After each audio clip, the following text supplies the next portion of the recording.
गुरुजी कहते हैं कि जिसको बहुत ज्यादा डोज की नींद की दवाई डॉक्टर दे रहा हो और उसके बाद में भी उसे नींद नहीं आ रही हो, आजकल बीमारी बहुत होती है ना कि नींद नहीं आ रही, नींद की गोली खाएंगे तभी बीमारी हो, नींद आएगी। तो बोले ऐसा कोई हो जिसे नींद नहीं आ रही हो और दवाइयां भी असर नहीं कर रही हो, नींद की गोली भी फेल हो गई हो, तो उसको कथा में आ जाना चाहिए।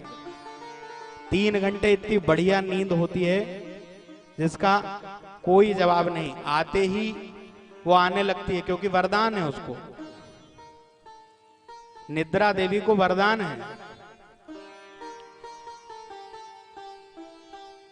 और आज के समय में यदि देखा जाए तो केवल अपने यहां ही नहीं अपितु संपूर्ण भारतवर्ष में धर्म का मूल आधार मात्र शक्ति बची हुई है इस समय। यदि आप कहीं भी देख लो, किसी भी कथा इत्यादि का आयोजन हो, यज्ञ हो, अनुष्ठान हो, कोई भी हो, 70 और 30 का रेशो रह गया है। 70% मात्र शक्ति और 30% पुरुष होंगे साथ में। तो यदि ये कहा जाए कि मात्र शक्ति धर्म का आधार है तो इसमें कोई संशय नहीं है।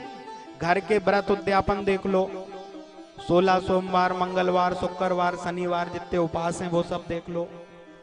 कोई घर में भिक्षा इत्यादि मांगने के लिए आए तो उसे देने के लिए देख लो, कथा सुनने के लिए देख लो, चाहे जिस क्षेत्र में हो, धर्म का मूल आधार मात्र शक्ति बची हुई है। इनके बल पर धर्म आगे बढ़ रहा है। और यहां पर तो कुछ माताएं ऐसी भी होती हैं जिनको ज्यादा नींद आती है तो फिर वो पल्ला यहां तक ले आती है और अंदर ही अंदर बढ़िया नींद चलते रहती है। 3 घंटे जब पूरे हो गए और एक आध बार जोर से जयकार लगी या भजन हुआ तो फिर नींद खुलती है। हाँ महाराज बहुत अच्छी कथा सुनाई, बोलो नारायण भगवान की। यहां पर तो कोई ऐसा नहीं बैठा अभी, लेकिन ऐसा होता है।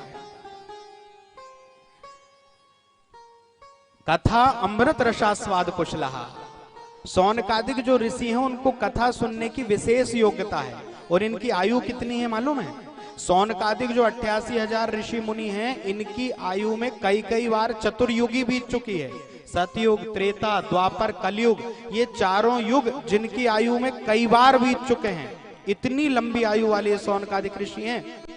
और इनके बीच जब 16 वर्ष के सूत जी व्यास गादी पर विराजमान हुए तो ये सारे ऋषि खड़े होकर स्वागत करने लगे।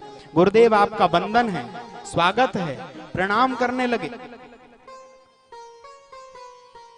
क्योंकि हमारे यहाँ धन वृद्धा, बल वृद्धा, आयुर वृद्धा स्थेवचा ते सर्वे अपि ज्ञान वृद्धा किंकिरा शिष्य किंकिरा। हमारे शास्त्रों में बताया कि कोई किसी से आयु में बड़ा हो सकता है, कोई किसी से धन में बड़ा हो सकता है, कोई किसी से बल में बड़ा हो सकता है, लेकिन वास्तव में बड़ा वही होता है ते सर्वे अपि ज्ञान वृद्धा। आप हमारे कथा व्यास हैं, आप हमको भगवान की निर्मल कथा सुनाने के लिए जा रहे हैं, इसलिए आप हमारे पूज्य हैं। हम आपका अभिनंदन करते हैं, स्वागत करते हैं। और छोटे से सूत जी को व्यास गादी पर विराजमान करा। सामने सौनकादिक ऋषि बैठ गए और सौनकादिक ऋषियों में सौनक जी महाराज जो हैं वो प्रधान श्रोता हैं। 88,000 ऋषि मुनियों ने अपने बीच में से एक प्रतिनिधि नियुक्त कर दिया कि ये हमारी इस पूरी टीम के प्रतिनिधि हैं, हमारी ओर से जितने भी प्रश्न होंगे वो सौनक जी करेंगे। तो सौनक जी महाराज ने हाथ जोड़ करके सूत जी से कहा कि अज्ञान ध्वांत विध्वंस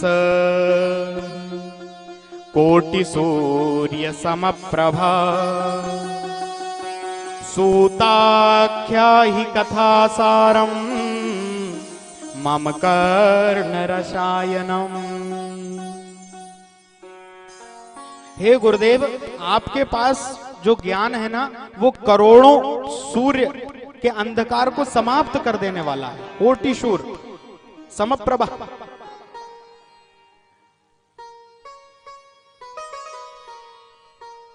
आप हमें भगवान की मंगलमयी कथा का रसास्वादन कराइए।